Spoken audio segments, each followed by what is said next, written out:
Have you considered the impact of culture and how your history impacts you and your birthing experience?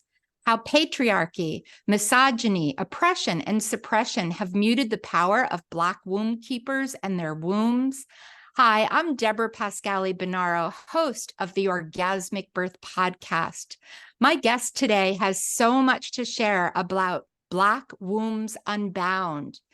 Shawnee Benton Gibson is a co-founder and CEO of Spirit of a Woman, abbreviated SOW, a leadership development institute, an organization established in 2002 and designed to educate, elevate, and effect positive and sustainable transformation in the lives of individuals, groups, families, and communities.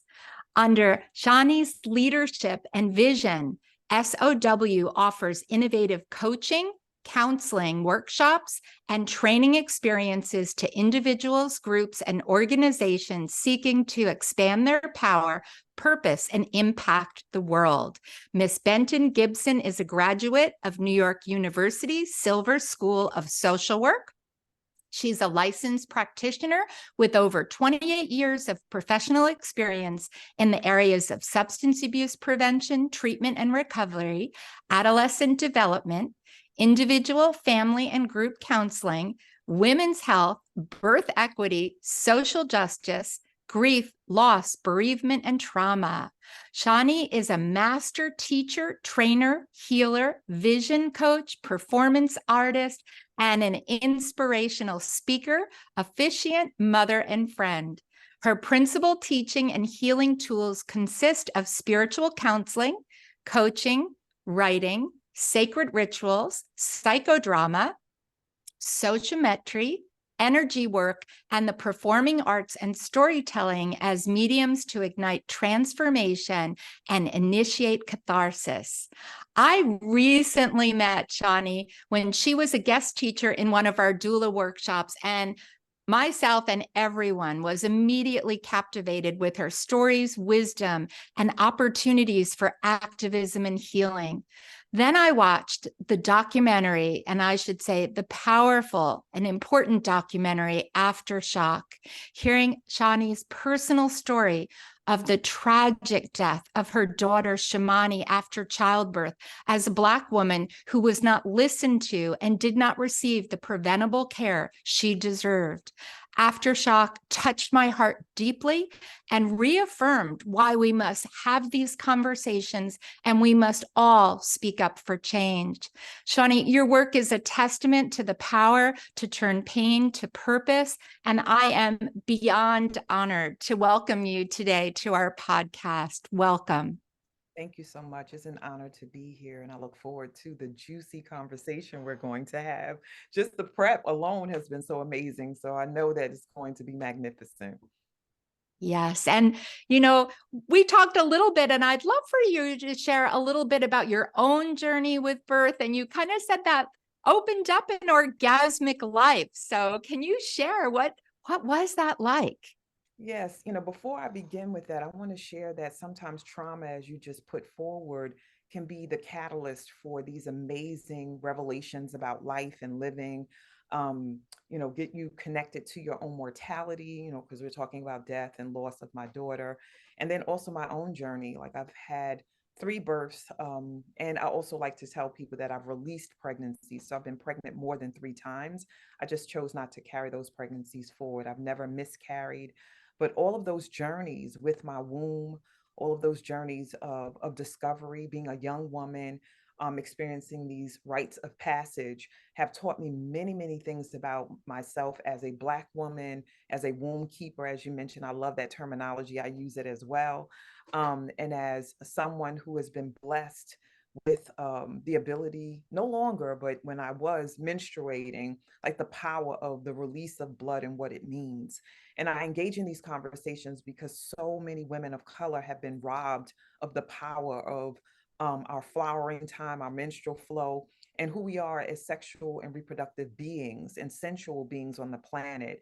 And so, giving birth, even though some of my birthing experiences were traumatic, during and then also after postpartum, it opened up a gateway for me to be in these exquisite conversations about these journeys, because before I, um, you know, came to them, there were not many spaces where we could have these open dialogues about who we are, especially as Black women or brown women, about who we are as sexual beings, which includes reproductive health. Thank you so much for framing that. I think it's so important, right? And the fact that these discussions have been left out of conversations for for many, almost all women, but especially, as you say, for Black and brown women, I feel it's part of what has increased the trauma in birth. And That now we have this opportunity to change and also use pleasure as a healing tool as well. Absolutely. I think it's been taboo to correlate orgasmic flow and energy to birth. Like people would be like, what are you talking about? And in the last 2 decades, discovering that as a possibility. Now, I haven't had an orgasmic birth, but I live an orgasmic life.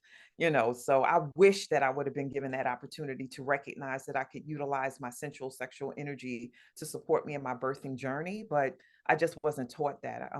I was coming from a space of trauma when I was pregnant and then also laboring and delivering with all three of my children. Well, maybe not so much my son, but I was this burgeoning person in reference to sexuality, sensuality when my son was born. So I was right at this precipice of opening up new possibilities, but I definitely wasn't where I am right now. And I'm not giving birth, but I can support people in getting clear about what the possibilities are for them.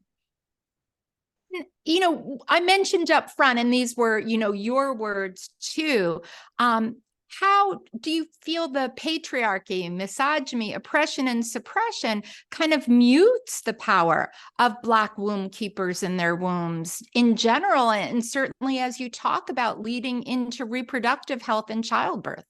Yes, there's so many ways to approach this piece about how we've been muted, how we've been oppressed, how we've been suppressed.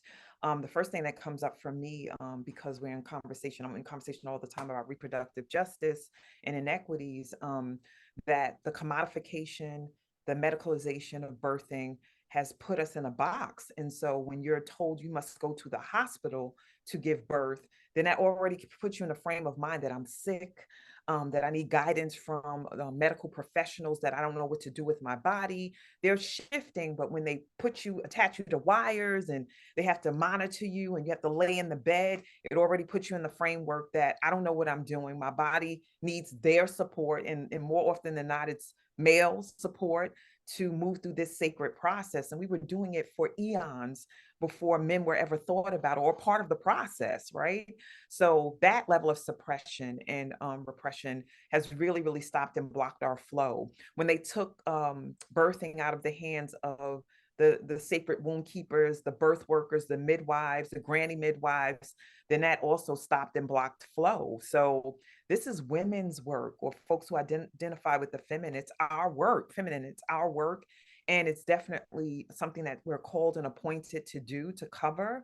And we've just been duped into aligning with this patriarchal white supremacist framework. And it's killing us literally and figuratively. Yes. Yes, I couldn't agree more.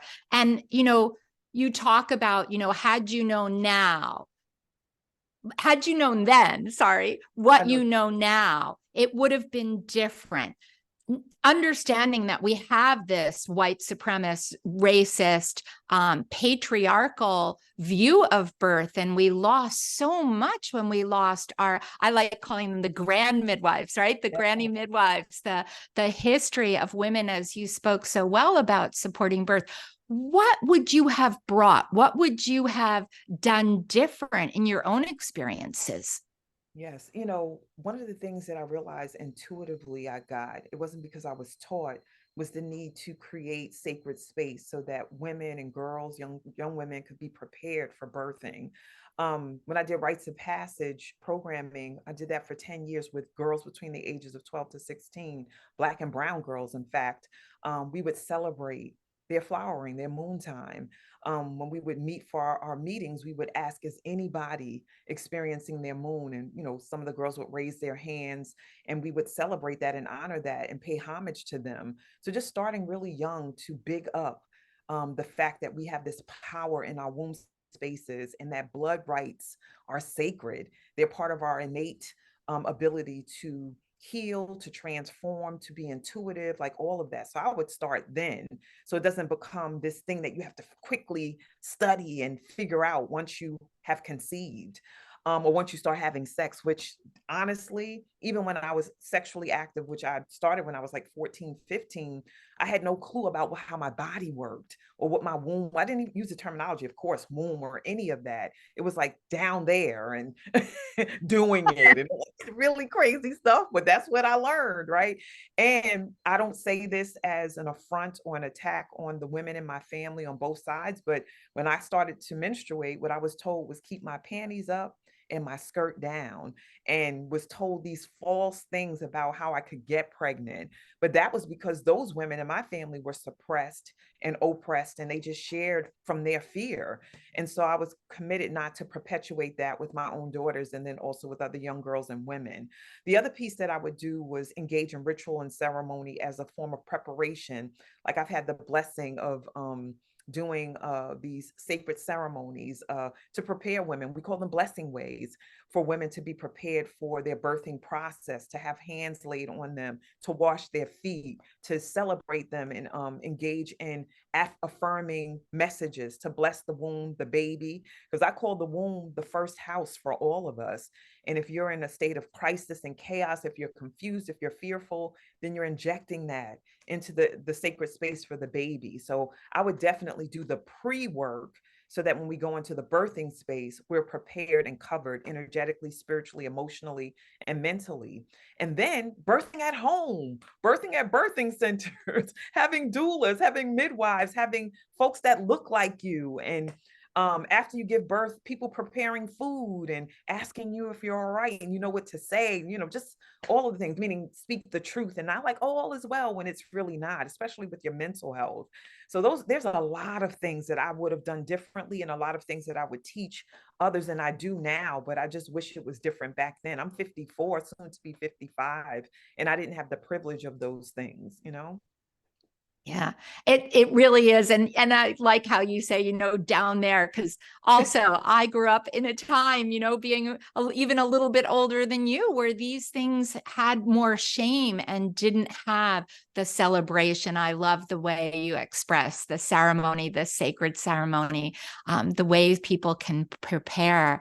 And can you talk a little bit also about the bridge between sexuality and spirituality? And I've heard you say how the separation has been the catalyst of dis-ease and disharmony.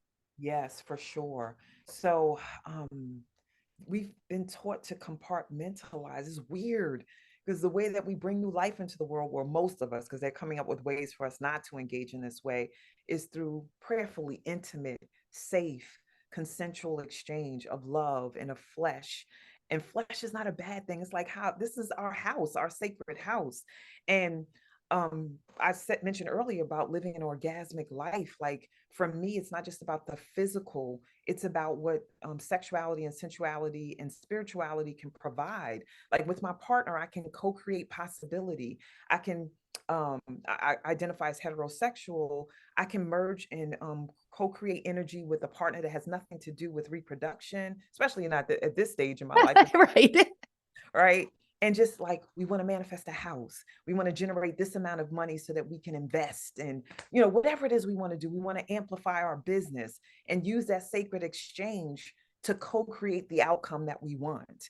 We've not been taught that. And so therefore we engage in all of these exchanges of energy, of flesh, of conversation that is not rooted and grounded in the possibility of manifestation. And I think that's a shame and a waste of energy. It feels good for the moment, but if we really knew what we could do, we would build for a lifetime beyond even our fleshly existence. And we definitely don't know how to do that. But I'm retraining myself and also sharing this with other people so that they can take back their power, for sure. Yeah. And I love that we can manifest so many things, right? When we're not creating babies, there's so many things in life that we're birthing, that we're manifesting. So as you say, you're using this orgasmic energy in your life. Could I just ask, like, if you look back and say, if you had that view on birth, how would you, or what would you say to people that are pregnant today? How can they capture that and bring that orgasmic energy to pregnancy, birth, and beyond? Yes, and I'm sure you've seen it because you're a doula who's held space all the time for people, and I'm grateful for that work. But just a birthing experience that is even absent of pain, because we're taught that you're going to have all this pain. And when you watch television shows and stuff, I've seen it for years where women are screaming and cursing everybody out. Like, everybody's not birthing like that. They are quiet, clear, peaceful birthing experiences, and birthing experiences, as you know, where women literally have an experience of an orgasm. And so, quiet, peaceful, loving, aligned, harmonic birthing experiences. I can see it so clearly.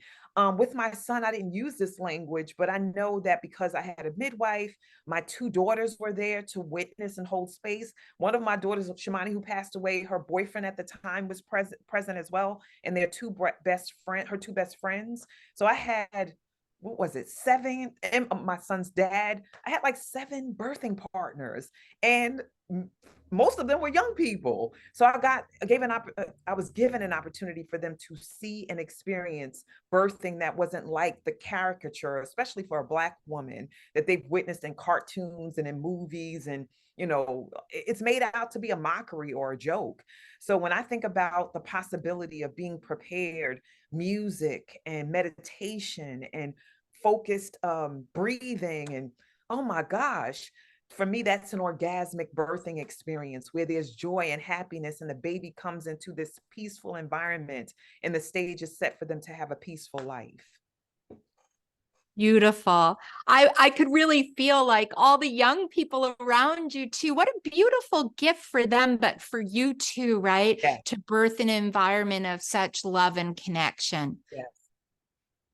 So you have a term, and I have to say, in reading it, I was like, I love this, and I've never kind of had understood it fully. And I'd love to ask you, you talk about artism, art and activism. And how do you see that as a key formula for the restoration of our wombs and the reawakening, as we're talking about, of that innate orgasmic power every person has? Oh my goodness. So artivism is a term that I did not create. It's out in the world and been talked about a long time. It's not a term that I would use actively, but my behavior around events, workshops, trainings, the rites of passage program was to intuitively use what I loved and what the ancestors downloaded into me, which is art. I'm a poet, I'm a singer, I'm a composer, I'm an actor, I'm a producer and director. I dance if I have to for events. It's not my strongest gift, but I can hold my own when it comes to dancing, especially African dance or modern dance. And it's always been in me since I was a kid to incorporate art in my learning space. Lyrics and words to songs, they've given me life, and art has saved my life, me playing different parts. So art is a huge part of who I am as an activist and an advocate. Whenever I'm holding space and I do trainings on anti-racism and anti-patriarchy and equity, diversity, and inclusion, I always incorporate art, like folk songs and songs that have messages about liberation and restoration of our power as Black and Brown people, and especially bringing in music that has been crafted and co-created by women, like Sweet Honey in the Rock, the staple singers. Like, there's so many people who are just magnificent at making sure that they merge their artistic gifts with their activism. So when I look at major movements like the civil rights movement, when I think about Live Aid or anything that has been done to really support folks across the globe, art and ritual are part of it. And I'm a ritual artist. So I can sing R&B and do all of that, but I'm not led to that. I'm a folk singer. I usually intuitively allow songs to emerge during sacred time so I can start singing and holding space and creating a container. When I do poetry, it comes from that space as well. So I don't know how folks do not incorporate art when we're talking about education and activism and momentum around major movements to transform our lives. It's to me antithetical to the work. Yeah. Beautifully said. I love it. And I have to say, I'm sure myself and many others are saying we can't wait to get to more of your workshops to Yes. experience all the way that you bring the artivism together. And I agree, the arts are just give us such power. So what would you say someone might be listening today that is planning a pregnancy, or maybe they're blessed and they're pregnant, especially for Black and brown women? What would be some advice to them today as they begin that journey? Sure. Well, I would suggest that they watch the Aftershock documentary, not because I'm in it, but just so that they can be knowledgeable about what could possibly happen. And I'm careful about this because some folks will say, I didn't watch the Aftershock documentary because it was about two women who transitioned, my daughter, Shawnee Benton Gibson, and then Amber Isaac. But I'm like embedded in the story about them and their lives and what happened with them is an opportunity to understand what this historical framework is. You've watched the documentary, so there is a midwife who talks about the history of midwifery and how this all started and how we got that snatched from us and how we're in the state that we're in right now and how the medical industrial complex is doing damage. So learn about that, read about other opportunities to give birth in spaces other than hospitals, birthing centers, and then also in the comfort of your own home. Find a doula or a doula program in your area. And if it's about resources, across the nation, there are free doula services that are being offered to mitigate or ameliorate the issue around maternal morbidity and mortality, and also infant morbidity and mortality, because that's a crisis in the Black and brown community as well. I would also say do your homework, like whoever your providers are. Research if they have a history of pushing C-sections on birthing people, and look at the hospital if they work at a hospital or clinic that they're associated with, because there is information that you can find out about them, about their C-section rates and live birth rates. The other thing that I would say is there's an Earth app that allows you to look at reviews on providers and entities that provide these birthing services. So you can check them out and see what people are saying about them so that you can know whether this is a space that you want to be in or not. So do your due diligence. And the last thing that I will say is get a tribe. It doesn't have to be your family, because not sometimes family is not necessarily the healthy choice, but choose like a chosen family that can support you, check on you, make sure that them come with you to your appointments, be at the birthing experience, and follow you for 12 months after you give birth, because we're not out of the woods if you're Black and brown, after you give birth. And we say that postpartum is forever. So find your tribe that will be with you forever as you raise your children. And it is possible. You just have to do your due diligence. Yeah.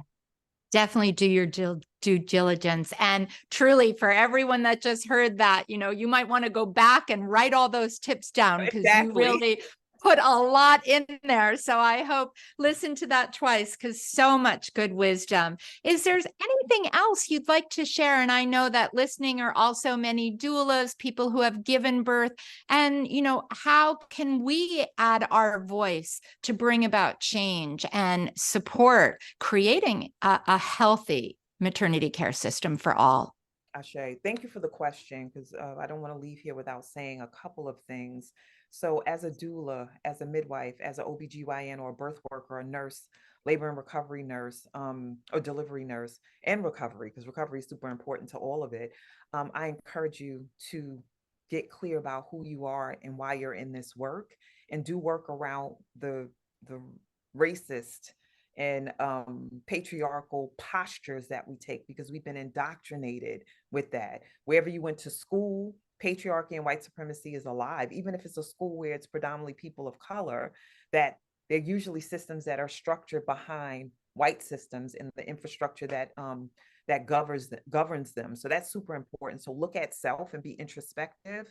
I know for me, I always talk about the little white man that lives inside of me, not woman, not Black person, but white man, because I've been trained and developed since I was pre-verbal, like going to daycare and school, to think like a white male. What's important, what's valuable, studying information, regurgitating it, taking tests, and not trusting and tapping into my intuition and my feminine power and ability. And men have that too. We just aren't taught to tap in. So please do that due diligence about yourself, that we're all biased. We all operate from this racist framework, and we have to do work all the time.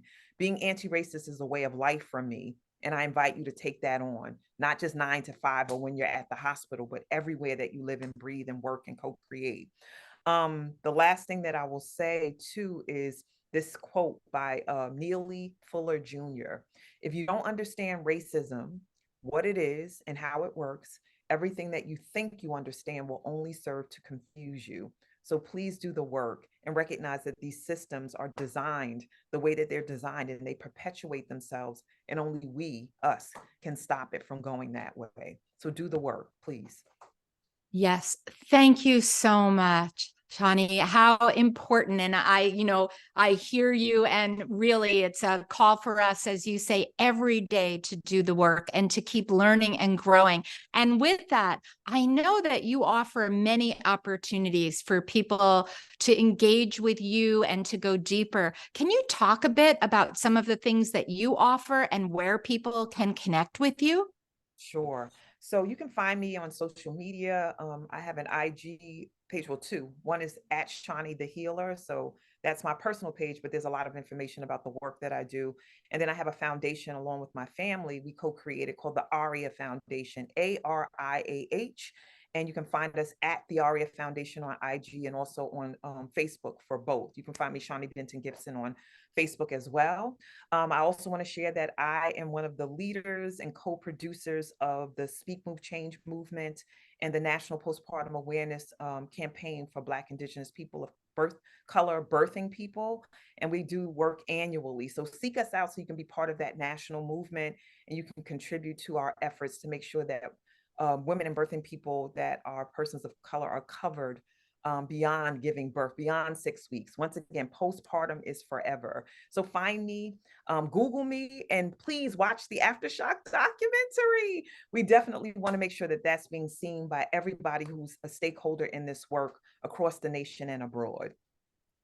Thank you. And all that you said, all your links and your Instagrams and organizations will be in the show notes. So if you're out driving today, you don't need to pull over, just come back and go to the show notes to find all of them. And is there any last, there's so much we talked about, but I know there's so much you bring to birth. Is there anything else you'd like to close with as a thought or maybe a wish for people? Ashay, I will share what I shared when I was blessed to be a speaker at the 57th annual March on Washington, which was so surreal and such a powerful thing to stand in the same space that Martin Luther King stood in. So in that space, I shared that Black wombs create worlds. Black wombs matter, but I also shared that Black wombs and words create worlds. So watch what you say and watch how you care for Black birthing people, because you never know who's in the womb and what they're here to create in the world. So thank you so much. Thank you so much, Shawnee, for your words, your wisdom, your inspiration, and for joining us today. I am incredibly grateful for everyone that's listening. I hope that you'll share what were some of your takeaways. What are the ways that you are going to heed these incredible words of wisdom and integrate them, and every day be anti-racist. So thank you so much. Thank you so much, Deborah, and keep doing what you're doing. This is saving lives. I so appreciate you. Thank you.